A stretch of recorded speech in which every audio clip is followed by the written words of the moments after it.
Você está no podcast Academia do Agro, dedicado à competitividade do agronegócio brasileiro, com abordagem de temas que fazem parte do seu cotidiano, trazendo dicas e sugestões para o seu trabalho. Vamos juntos!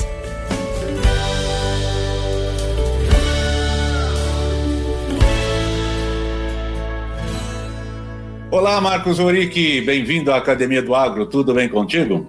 Olá, Valdir, bom dia, é um prazer estar com você de novo aqui, falando com a sua audiência. Cara, muito bom tê-lo de volta, a gente sempre tem novidades, sempre tem atualizações e agora nessa nova versão do Código de Trânsito Brasileiro tem muitas informações aí que acredito os nossos ouvintes, o nosso pessoal, não que desconheça totalmente, mas não sabe às vezes a dimensão, né, dessas mudanças e as implicações que isso possa trazer. Então, cara, vamos começar. Essa tal de lei 14.071, agora que é 2020, né, essa lei, e que ela, conhecida agora como nova lei de trânsito, ela fez grandes alterações aí no Código de Trânsito Brasileiro. E isso começou a partir agora de 12 de abril, né? Isso. E para isso, te convidamos, meu amigo Marcos, para que você nos ajude a entender um pouco mais essas mudanças. O que você achou no geral dessas mudanças? Olha, Valdir, foram muito bem-vindas, tá? O Código de Trânsito Brasileiro, desde o início dele, da nossa primeiro código, essa é a terceira grande mudança nele e bastante relevante, tá? Eu acho que isso mostra que o Código de Trânsito, ele é um instrumento dinâmico, né? Ele não é congelado, então, só que é um instrumento reativo, ele não propõe alterações de comportamento. Ele vai reagindo às alterações de comportamento da sociedade. Então as coisas vão mudando, então um grupo de pessoas tratadas como especialistas sentam, discutem e veem como adequar a legislação a esses novos comportamentos. E o código veio para isso, ele trouxe bastante coisa, incorporou bastante coisa atual que não estava contida no código anterior. Eu achei bastante positivo. Lógico, eu tenho críticas a ele também, em alguns pontos, mas são poucas críticas e muitos elogios, tá? Tem bastante coisa nova e interessante. Podcast Academia do Agro. Ô Marcos, na nossa última entrevista, nós conversamos bastante sobre, logicamente, focado ao agronegócio. Nós tocamos em assunto de gestão de riscos, quais são os impactos e os cuidados que o pessoal do campo tem que ter, principalmente com todos aqueles fatores, né, adversos como estradas ruins, poeira, som, etc. E hoje, com essas mudanças para o público deste canal, para o público do agro, há alguma mudança que você destacaria de relevância? Eu acho que tem bastante coisa aí, então a gente vai focar porque mudou muita coisa para muita gente, né, que trabalha com trânsito, mas para o usuário direto e pensando no seu público aí, pessoal do agronegócio, eu vou destacar alguns artigos primeiramente aqui, que eu acho que são interessantes assim, para ver como que eles incorporam atualidades no código, né? Então, o artigo 182, por exemplo, inciso 11º, ele colocou que parar sobre ciclofaixa ou ciclovia agora é uma infração grave, né? Então, ele está incorporando a bicicleta ao nosso novo modelo, né, de trânsito agora. Por quê? Porque com a questão da pandemia, ela trouxe um monte de desvantagens, de mortes, desestruturação, parte econômica, mas ela, é lógico, como tudo, ela tem o seu lado positivo também. E uma coisa bastante positiva é que aumentou enormemente o uso da bicicleta durante a pandemia. Então eu tenho colegas aqui em Campinas que têm bicicletaria, né? Locais que mexem, oficinas de bicicletas e tal, eles aumentaram um monte, eles ganharam muito dinheiro durante a pandemia. Então, tanto que eu levava a minha, eu tive que mudar, porque o cara não tinha mais agenda, né? Era impressionante o Denis. Então, acho que isso é uma coisa legal. Então, o código também colocou e a gente vai precisar dar mais atenção agora ao ciclista, porque a quantidade aumentou bastante. E lógico, né? Numa negociação entre veículo e bicicleta, a bicicleta leva desvantagem, né? Então ela há muito mais riscos. Então, parar sobre ciclofaixa ou ciclovia agora passou a ser infração grave. Isso é uma mudança interessante. Mais uma interessante que acho bem curtinha assim, artigo 244, o transporte de crianças em moto. Então, antes era até 7 anos de idade, né? A partir daí poderia, subiu para 10 anos, é gravíssimo agora, e suspensão do direito de dirigir. Se você for flagrado transportando uma criança com menos de 10 anos em moto hoje, é gravíssima multa e suspensão de direito de dirigir. E mais uma, assim, bem rápida, que acho que tem tudo a ver com todo mundo, né? É a questão do uso do farol baixo. A gente sempre defendeu o farol baixo, em qualquer circunstância. E antes ele era obrigado em rodovias. Agora ele está limitado apenas a rodovias de pista simples. Isso é uma pena que ele tenha regredido. Eu prefiro tudo. Só que também o artigo 250, ele acrescentou o seguinte: antes não tinha isso. Em chuva, neblina e cerração. Antes estava como lanterna nessas 3 situações. Então ele atualizou uma parte legal aí. Aí são só 3 coisas bem básicas que eu falei, para você ver como que o código é dinâmico, tá? Tá certo, isso é bem bacana. Certo. Essa questão do farol baixo aceso, inclusive grandes corporações já tinham adotado mesmo antes da exigibilidade do Código Brasileiro de Trânsito, né? Por entender ser uma questão de segurança muito grande. E esse retrocesso, vamos chamar assim, esse pequeno retrocesso que eles deram, mas também tem um sentido, né? Porque vai amenizar, porque com a atualidade desses novos veículos, os veículos novos saem todos já de fábrica, né? Com a luz diurna, né? Automaticamente acesa. Então, isso, de repente, talvez até por conta dessas inovações e atualidades, ela tenha dado esse pequeno passo atrás, creio eu, né?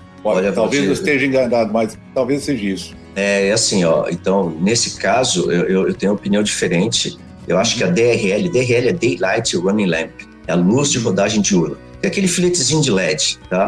Então, os carros modernos vêm, de fato, mas quando você pega numa rodovia, uma viagem durante o dia, né, com sol forte e tal, qual é a função do farol baixo numa rodovia duplicada, triplicada? É muito mais para quando você se aproxima de um caminhão, pelo retrovisor, ele perceber a sua aproximação, pós de ponto cego, né? E a DRL é muito fraca para isso, ela não cumpre. O farol baixo tem uma intensidade de luz muito mais forte. Então, tanto que os clientes eu tenho defendido. A gente tem uma palestra agora para essa atualização do código, tá? Uma palestra de 1 hora e pouquinho sobre isso. Eu tenho defendido, mantenha o farol, não confie na DRL. Tá? Para mim, ele é muito mais uma decoração, vai virar uma moda, do que um instrumento de chamar a atenção para o seu veículo. Tá? Entendi. Não, legal, bela abordagem. Podcast Academia do Agro. Cara, há uma coisa que também me chamou a atenção, mas eu queria entender um pouco melhor, a questão de autuações por embriaguez. Mudou alguma coisa o código? Se tornou mais rígido, o que, apesar que é a famosa lei seca, né? A gente sabe o quanto isso tem trazido de perdas, né? Perdas, impactos, realmente é dramática essa situação.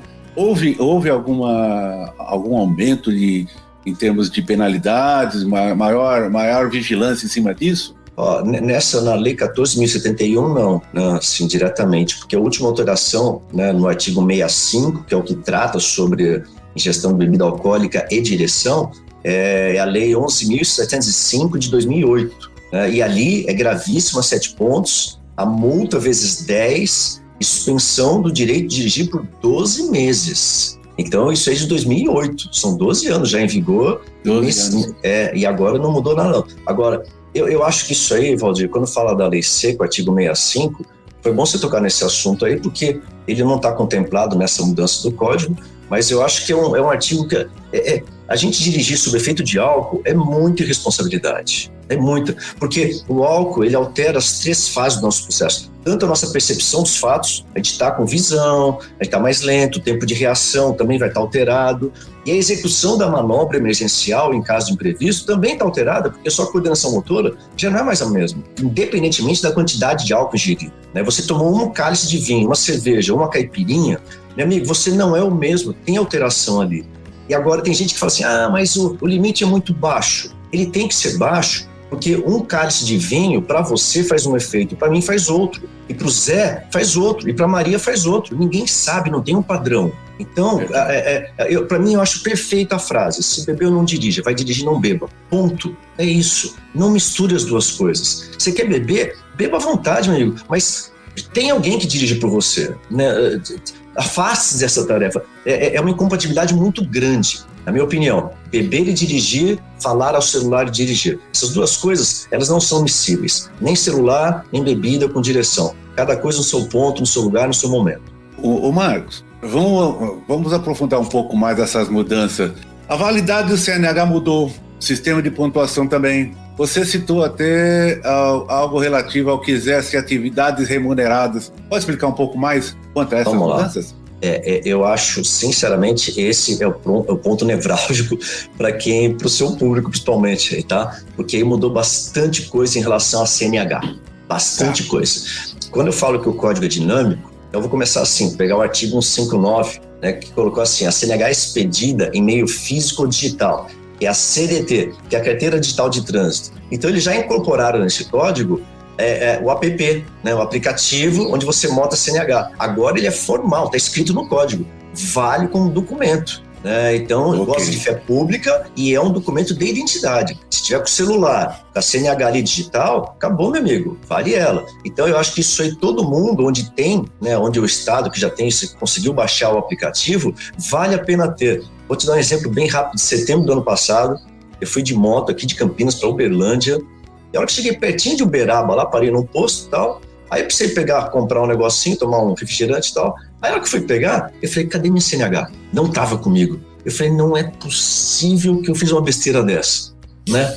E eu falei, eu tenho um celular. Aí peguei o celular e tava o aplicativo direitinho. Mas me deu um alívio na hora, Eu falei, já pensou, eu tava lá em Uberaba já. Se eu tivesse, e eu tava sem a CNH, eu não encontrei ela mesmo. Eu tinha deixado aqui em casa. Então, olha só. É bem legal. Então, essa é uma mudança. Vamos para outra mudança bem interessante. O exame de aptidão física e mental, que é a validade do nosso CNH, ele também mudou agora. Para quem tem menos de 50 anos, a CNH vai passar a valer por 10 anos. Para quem tem de 50 a 70, ela vale por 5 anos. E para quem tem mais de 70, ela valerá por 3 anos. E aí tem uma pergunta que numa palestra recente que eu fiz, né? A pessoa colocou a pergunta, eu acho que vale a pena para o seu público também aí. Ô Marcos, a minha carteira, ela é válida por 5 anos e ela vence o ano que vem, né? E eu tenho menos de 50 anos de idade, estou com 44 anos de idade. Ela passa a valer automaticamente por 10 anos? Não. Vale o que está escrito nela. Aí na renovação, se você tem menos de 50, aí a próxima validade virá para 10 anos. Né? Então vale o que está escrito nela hoje, tá? Então se vencer o ano que vem, ela vence o ano que vem. Aí, na renovação, ela passa a ser incorporada nesse novo formato aqui agora, tá bom? Então, essa é uma coisa legal, Roger, é a validade. Aí, depois, eu não sei se você colocou nas suas perguntas aí, né? Mas o outro tópico bastante importante são as diferenças para a categoria CDE, exame toxicológico. Isso. Você tinha algo nesse sentido? Tem sim. Eu gostaria de saber em relação a essa questão de exame toxicológico. A nova lei pontua que o exame tem a mesma periodicidade, mudou a periodicidade, como é que ficou as observações em relação às categorias, qual que é a frequência, né, de renovação disso. Gostaria sim de que você abordasse esse assunto, é muito importante, principalmente para o pessoal que exerce atividade remunerada, motorista, etc. Sim. Eu acho que aí é a grande mudança e é onde o pessoal tem que ficar bastante atento, tá? Então, o exame toxicológico, ele é exigido para quem tem categoria C, D e E, ok? Então já era assim, continua assim, bonitinho. Para A e B, ele não é exigido. E o toxicológico, isso também não mudou, ele tem a validade de 2 anos e meio. Tá? Então, a cada 2 anos e meio, você tem que refazer o toxicológico. E aí, o que vem agora de importante assim, que é a formalização da penalidade, né? Se você for flagrado positivo no toxicológico, é suspensão de 3 meses, direto, tá? Então, são 90 dias de suspensão se der positivo. Outra coisa importantíssima, toxicológico. Se você for flagrado com ele vencido há mais de 30 dias, né? Então, lógico, vem na carteira registrada lá que você fez o toxicológico e a validade dele. Mais de 30 dias é a mesma coisa, é gravíssima, vezes 5 e suspensão de 90 dias de novo. 3 meses de suspensão da habilitação. Então, para quem trabalha com carro, com instrumento de trabalho, é um profissional, depende da CNH, bobeou um toxicológico, olha a encrenca que dá, né? E aí tem mais uma coisa. No artigo 65, eles acrescentaram lá um parágrafo único que para quem exerce atividade remunerada, né, na CDE, as categorias, você também tem que fazer o toxicológico a cada 2 anos e meio, né? Só que tem o seguinte, suponha que você tem menos de 40, pega aqueles anos, você tem 44 anos de idade, você renovou a habilitação e a sua próxima habilitação vale por 10 anos. E você colocou lá o EAR, né? Exerce atividade remunerada. Se você colocou e você tem CDE e exerce atividade remunerada, você tem que renovar a cada 2 anos e meio. Como a sua habilitação vale por 10 anos, você vai ter que fazer 3 exames toxicológicos, correto? O que acontece, Valdir, que veio mudança importante aí? Se quando você for renovar a carteira daqui a 10 anos, se você não tiver feito algum desses toxicológicos, porque vai aparecer no seu prontuário lá, ó, ele fez 2, mas pulou 1, já vai ser suspensão já. Tá? Então você tem suspensão de 30 dias, automaticamente você deixou de fazer. Mesmo que você não tenha sido flagrado dirigindo durante aquele período, que você estava sem o toxicológico, por ter pulado um exame daquele, você vai ter a mesma penalidade. É multa vezes 5, mais suspensão de 90 dias. Então, é super importante ficar bem atento a isso, a validade do toxicológico. Só que tem uma vantagem. Né? Fala, nossa, então é muita desvantagem ter a atividade remunerada, porque tem que fazer de cada 2 anos e meio, frequente e tal.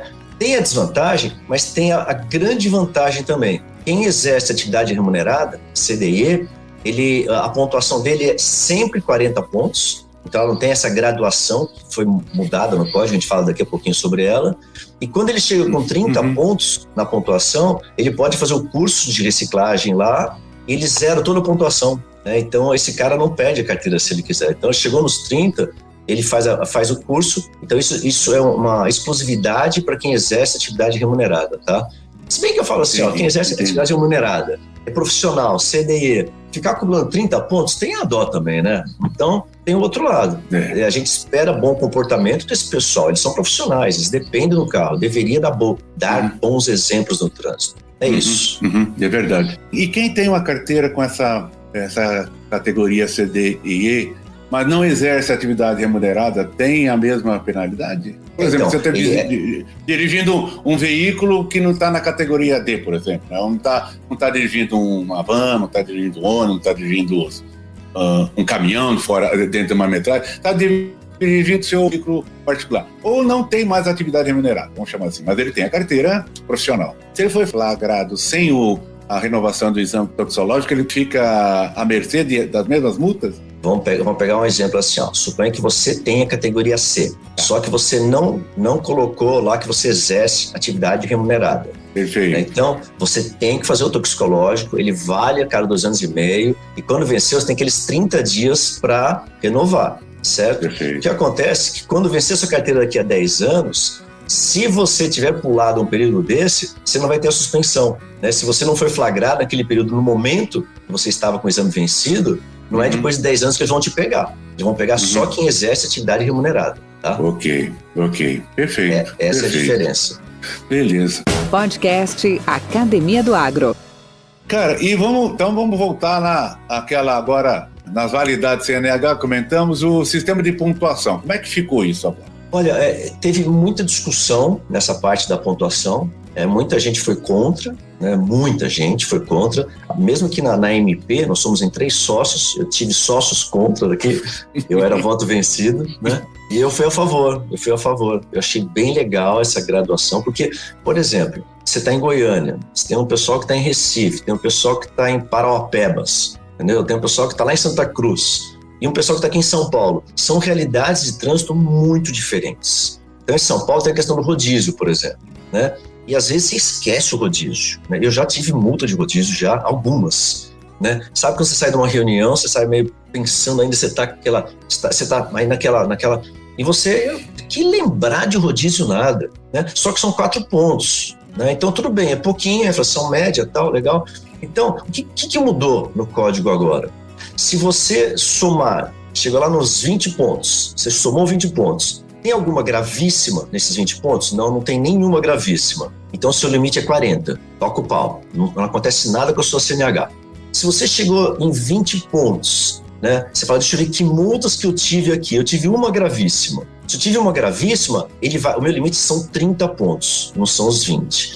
Se eu tive 2 gravíssimas, chegou nos 20 acabou, né? Então, agora, só vale a multa gravíssima hoje, ela interfere no limite de pontos que você pode atingir para ter a carteira suspensa. Então, se você não tiver nenhuma multa gravíssima, você pode ir até os 40. Teve uma até os 30. Não, teve 2, chegou em 20 acabou, né? E eu acho isso importante, porque quando fala gravíssima, tem várias infrações gravíssimas que já causam suspensão. Por exemplo, artigo 65, a gente acabou de falar, que é bebida, é a lei seca, tá?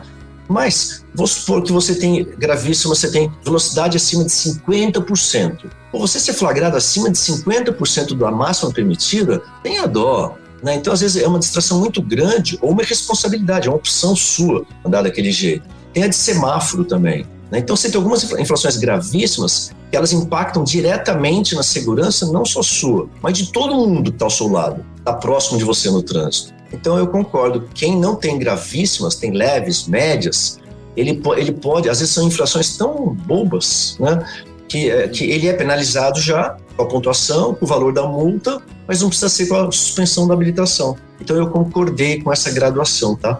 Achei interessante. Entendi. Outra coisa é que também agora existe, não é um prêmio, mas para uma multa que você definir pagar antecipadamente, você tem um belo desconto em cima, né? 40% isso? Isso teve. O que está tendo agora de mudança aí, mas ainda eu acho até perigoso discutir esse assunto agora, tá? Que é a questão de você trocar uma infração leve ou média por advertência. Esse acho que foi o maior prêmio trazido na Lei 14.071. Mas isso depende ainda de algumas regulamentações, tá? Então, ela não está vigente ainda. Ela tá. Então, primeira coisa, não é automático.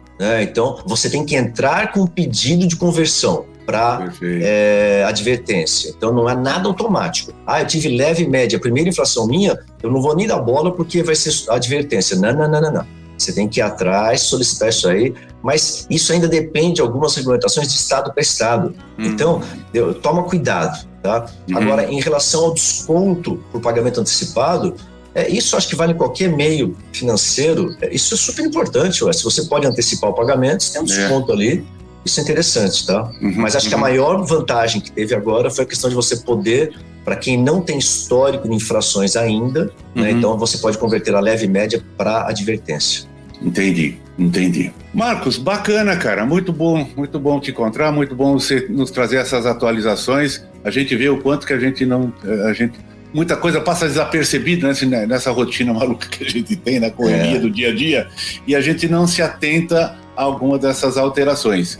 Gostaria de te agradecer, como você já sabe, isso aqui é uma arena sempre aberta à sua participação e de demais colegas, trazendo essas informações tão relevantes, tão importantes, principalmente nós que hoje vivemos embarcados, né? Nós estamos para cima e para baixo, e hoje a mobilidade passa diretamente do respeito a essas novas regras, essas mudanças. Obrigado, cara. Valeu, Valdir. Obrigado pela oportunidade. Eu acho assim que, como eu disse, o código ele trouxe muitas novidades, ele vai se modernizando, ele vai se adequando aos nossos hábitos, né? Então, acho que só a hora que fala da DRL, da questão do pedestre, são várias mudanças que você vê que ele é dinâmico, ele é vivo, é um organismo vivo.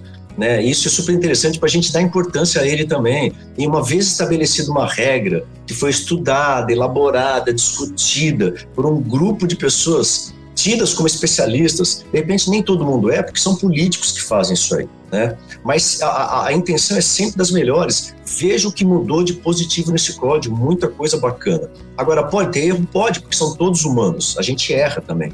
Mas isso eu acho que é legal para a gente dar um pouquinho mais de atenção e levar mais a sério o nosso Código de Trânsito brasileiro, tá? Ele é fundamental à nossa segurança como um todo.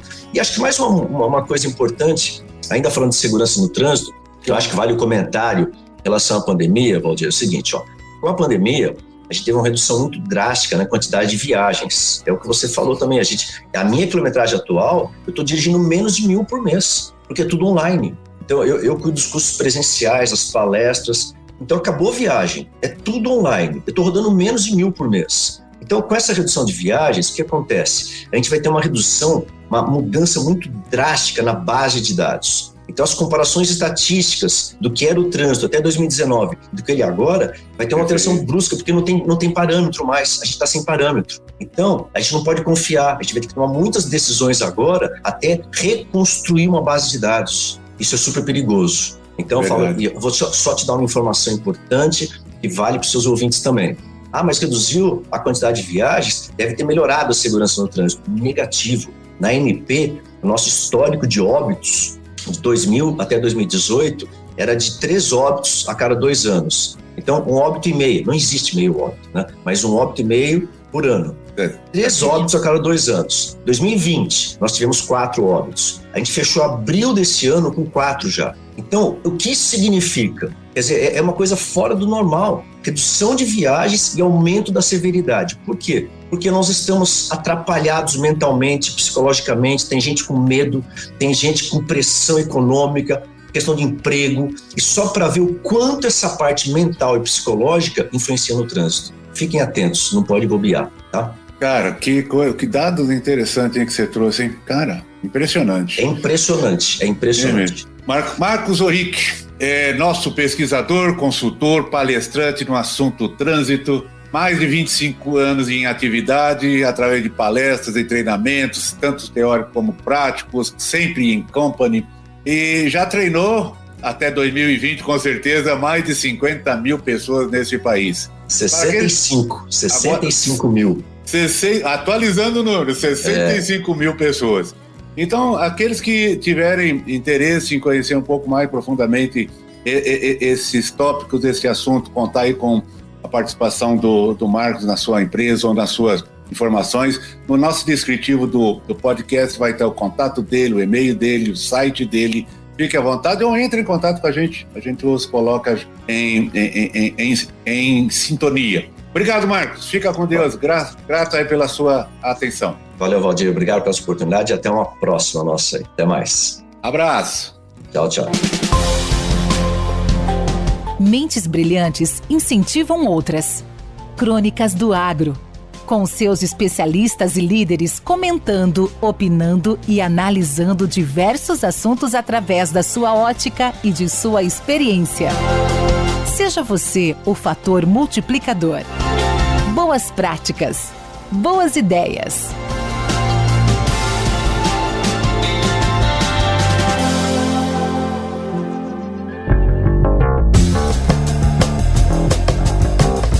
Olá a todos que acompanham aí a Academia do Agro. Sou o Cléo João da CJ Agrícola, de Rio Verde, Goiás. Um assunto bastante pertinente e que gera dúvidas a muitos produtores: como construir o perfil do solo utilizando implementos agrícolas. Bastante importante esse ano, 2021, aonde que está se abrindo muitas áreas, mas muitas mesmo que eram de pastagem, de cerrado, áreas argilosas e também áreas arenosas.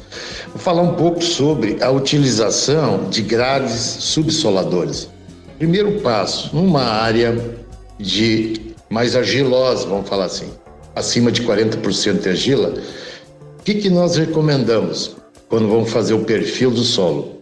Primeiro passo seria, às vezes, entrar com um subsolador, uma escarificagem até 35, 40 centímetros, entra com uma grade intermediária de 28 polegadas para quebrar essas fendas, senão o calcário entra nessas fendas. Fazendo a calagem após a subsolagem não é recomendado. Então, utiliza-se uma grade intermediária, aí sim, faz a calagem, aí vem com uma grade pesada.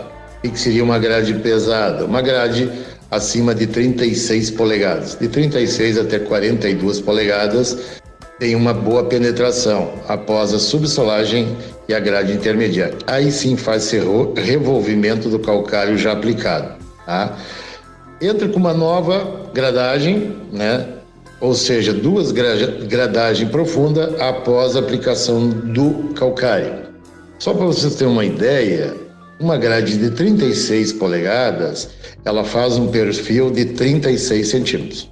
Uma grade de 40 polegadas, ela faz um perfil no solo de 40 centímetros. Né? Só para vocês terem uma ideia da penetração dessas grades, ok? E aí entra com uma fosfatagem, vou falar assim, uma fosfatagem e uma gessagem, pode ser os dois juntos, pode ser um fosfato natural, um reativo, ou às vezes um super simples, junto com gesso, e vem com uma grade niveladora de 20 a 22 polegadas, fazendo uma pequena incorporação, uns 10 centímetros, vamos falar assim, né? E aí sim, coloca seu cloreto de potássio, tá? A lanço, sem fazer gradagem. Ele vai percolar quando começar as chuvas. Isso seria uma boa técnica, que deu muito certo aqui no sudoeste goiano, vamos falar assim, numa área argilosa e um resultado bastante positivo em produtividade. Já numa área mais arenosa, vamos falar em áreas até de 20% de argila, que esse ano tem bastante áreas sendo abertas com esse teor de argila. De 10% e 15% tem bastante área sendo aberta, né? Talvez não há necessidade de fazer a escarificação ou subsolagem, não há necessidade. Vamos imaginar uma área que é pasto ou que é cerrado, depois de fazer todo o preparo, enleiramento, desmatamento, enfim, limpeza da área, entra com uma grade intermediária, 28 polegadas, para dar aquela arrumada na área. A gente fala assim, no sentido popular, dá uma ciscada boa, né?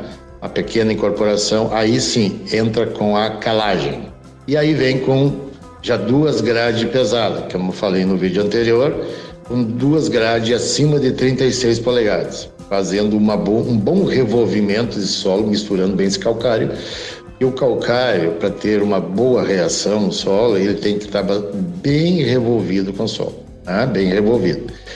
Ok, aí vem depois novamente com a fosfatagem e com a gessagem, entrando com uma grade niveladora, fazendo essa pequena incorporação no máximo 10 centímetros, né? Então, diferenciando da área bastante argilosa, não há necessidade de utilizar o subsolador ou escarificador, né? E sempre trabalhar um calcário de boa qualidade, sempre posicionando um PRNT acima de 90%, tá? Com um PN já próximo de 100, tá? O óxido de cálcio aí vai depender se está fazendo dolomítico ou calcítico ou os dois, numa dosagem bastante boa, vamos falar assim, já que vai fazer um perfil de solo, e uma boa incorporação e revolvimento desse calcário, para começar já no primeiro ano, ter um resultado bastante positivo em produtividade. Com temas expressivos e dinâmicos, esse intercâmbio semanal visa oferecer um melhor desenvolvimento em suas habilidades profissionais e nas atividades e práticas do seu cotidiano. Somos da Academia do Agro, o podcast para todos aqueles apaixonados pelo agronegócio. Te aguardamos no próximo episódio. Até lá!